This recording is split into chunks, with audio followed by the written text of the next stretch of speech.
Bueno, gaurkoan Santiago Tarraken egoitzara hurbiltu gara, kirolari irundar bat elkarrizketatu behar dugu, bere azken lorpenen inguruan, eta horretarako Ander Elosegi daukagu gurekin. Kaixo Ander, eta konta iguzu nola zaude mundialeko lorpenen ostean? Kaixo, oso ondo, oso konten, emaitza onak izan genitun, eta gainera Tokiorako txartela ere lortu genuen, eta esan daiteke txapelketa perfektu atea zela. Bale, ez dakit nola bizi izan zenuen barrutikan, hasieratik ikusten altzen nuen emaitzak ona lortzeko aukera zenuela, edo pixkanaka mundialak aurrera eginala lorpena hor ikusi altzen nuen. Ez, ni banekin aurretikan ondo negola, ez, sentsazioan nitun, banekien nire mailan egon ezkero emaitza ona lortzeko aukera nitula, eta azkenan horrela ikusi zen, ez. Txapelketan zehar egiten ditun jetxirak edo jetxiretan sentsazioa nitun, eta banekin aurrean egon nintzela, eta azkenean konten finaleko jetxira ondo egitea lortu nuelako, eta emaitza zilarrezko domina lortzagatik ere oso konten. Zilarrezko domina horrekin ez dakit disfrutatzeko aukerarik izan altzenun, azken jetxiera hori benetan gozatu altzenuen. Bai, finalerdiko jetxiran banekien akatxe batzuk egin ditula, eta helburua zen akatxe horiek nolabait konpontzea eta beste guztia mantentzea, eta agia esan hori izan zen lortu nuena, ez, jetxiran zehar nire burua fuerte ikusi nun, oso jetxiera ona izan zen, disfrutatzen ari nintzen, jeisten ari nintzen ala, eta agia esan planaren araberatea zen dena, eta jetxiera oso polita izan zen. Eta bigarren postu hori lortzeaz gainera ere, olimpiadetarako pasea lortu duzu, hori ere lorpen garrantzitsua izango da zuretzat, espero altzenuen. Bai, txapelketa berezia izan da horregatik, ez, txapelketaz aparte, Tokiorako txartela jokoan zegolako, eta helburuetako bat hori zen, ez, finalerdian jetxira hon batekin txartela lortzea, eta behin finalean egon da, domina borrokatzea, eta hala izan zen, bi helburua bete nituen, eta horregatik txapelketa perfektua bi sariak lortu izanagatik. Gero ez dakit zuretzat lagungarria izango zen, azkenean mundiala hemendik gertu jokatzea, etxekoen berotasuna iritsi altzitzaizunara.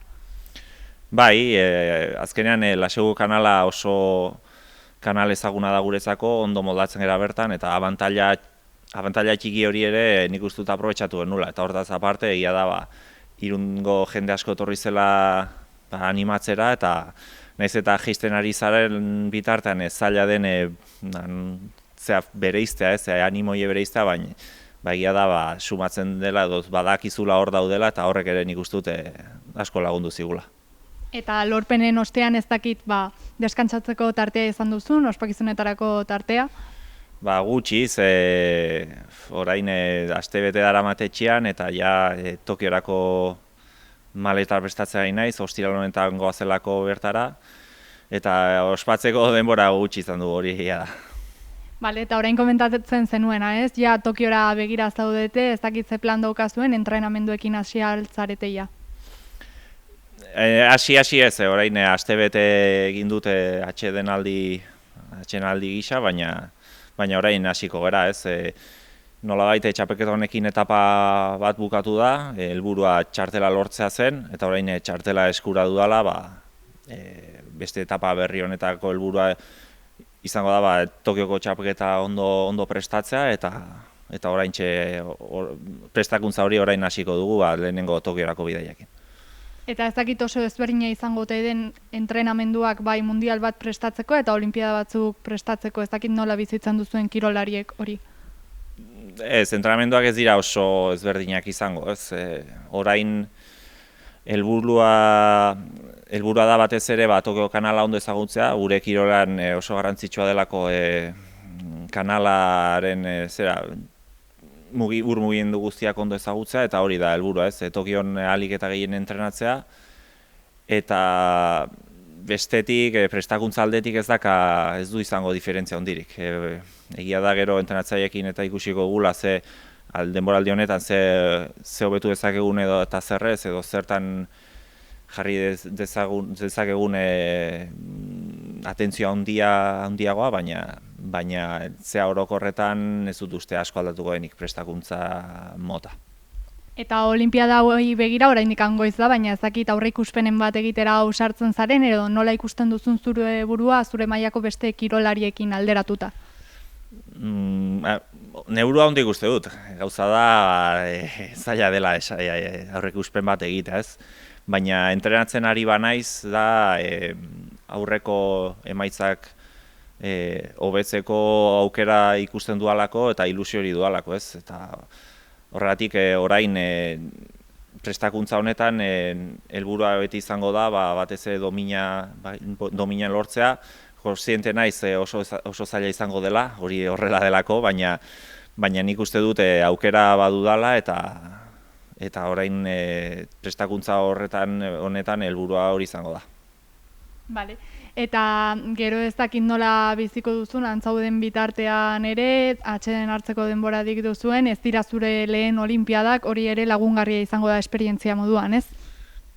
Bai, azkenan aurreko bizipenak eta laguntzen dute laguntzen dute erronka hauetan jakiten nola bizitu edo nola ekin barzaion gauzari, eta nik uste dute esperientzia hori badudala eta nik uste dut asko lagunduko didala, baina azkenean olimpiada bakoitza desberdina da, Tokioen kultura ezberdina dute, eta ikusi barrago ze giro dagonan, eta horregatik ere aprobetxatu nahi dugu ara jutea aurretikan eta ikusteko zer den hori, eta nolabait klima aklimatatzeko. Primeran, Ander, mila esker hauxe izan daena, espero dugu olimpiadetan ere emaitzak onak lortzea eta ikusiko dugu aurrerantzean zer gertatzen den. Mila esker zuei.